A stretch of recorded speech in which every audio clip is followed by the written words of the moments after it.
say, Linda, right? Linda? You began that statement by saying that whatever amount of inappropriate overtime was assigned or given out. There's no evidence here at all that inappropriate overtime was given out. Certainly not pervasively. Certainly not as a systematic type of abuse. In fact, the entire report says the opposite if you look at it in totality. So I think that was kind of a loaded way to say it, that whatever amount of inappropriate overtime was given out, when no evidence suggests that. And you agreed with that statement, and that's a flawed beginning to the statement. And in fact, I do want to point out that the drivers of the overtime that you're raising, that's nothing new. In the May meeting and the June meeting, the agency presidents all laid out in detail, as did Bob Ferran, the drivers of the overtime. Everybody around here knows why the overtime went up. So when you say there are drivers to the overtime, you talk about fast forward and the subway action plan and save seconds. Everybody here knows that, and it's not new ground. It was laid out by the agency presidents that this overtime was necessary to get the system back into a state of good repair.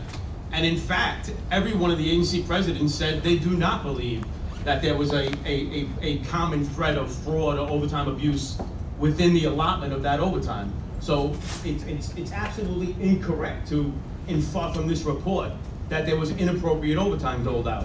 And I think that's how some of these problems began with.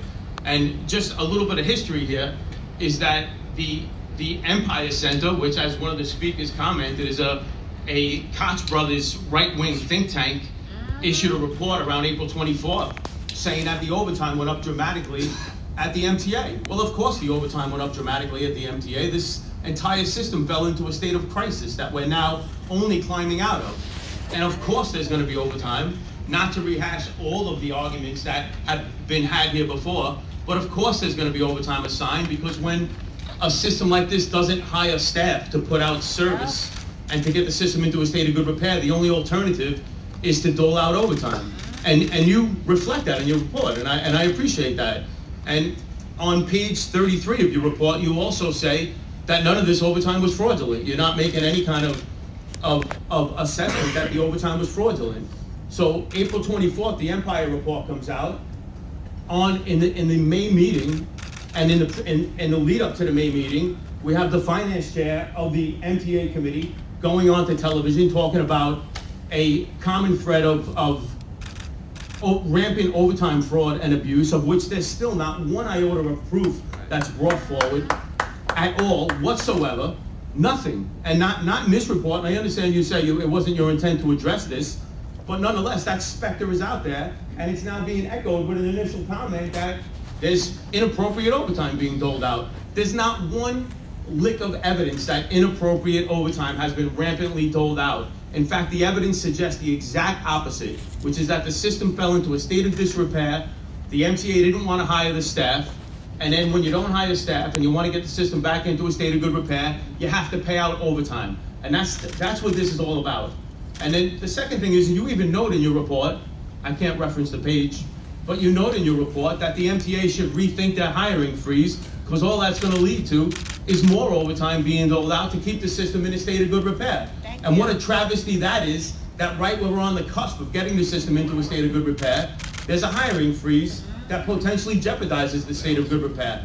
And ironically, the only way to maintain that state of good repair in the midst of a hiring freeze is to pay out overtime.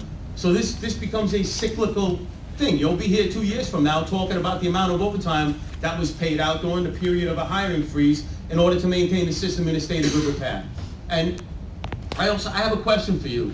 You began, and it's also in the report, by saying that you didn't investigate MTA headquarters. Why wouldn't you investigate MTA headquarters when MTA headquarters is a very likely place where fraud and corruption exists, rather than within the unionized workforce? Who gave you the instruction not to investigate MTA headquarters? By the way, where there is no effective time and attendance system whatsoever. So thank you for your comments.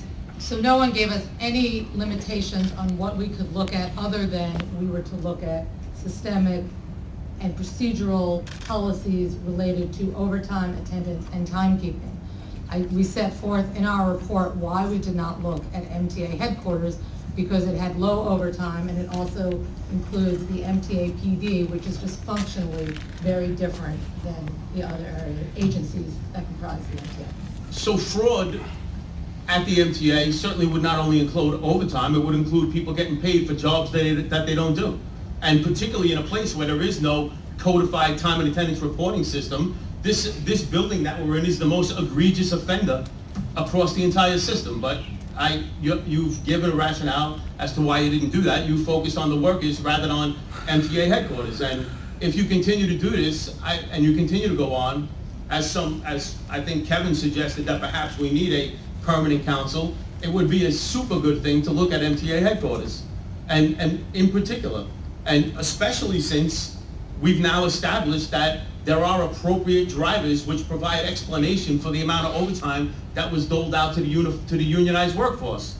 And just the second thing I want to point out, and I do appreciate you saying it, and it's on the bottom of the first page, I believe, that the overtime failures arose at all levels of the MTA leadership, including management and the MTA board.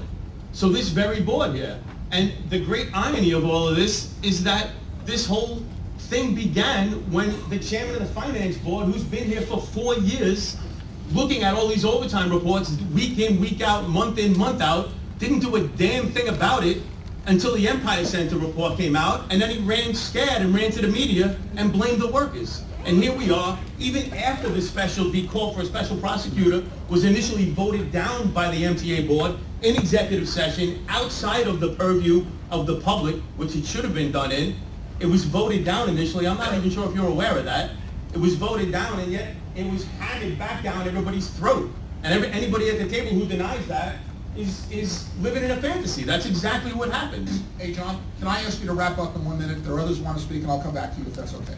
I will wrap up, and I'll wrap up by saying that I very much appreciate the report because, by and large, it's an absolute vindication of the unionized workforce here, and it lays the blame appropriately at this MTA board, and I would put forth that at the chair of the Finance Committee. So thank you.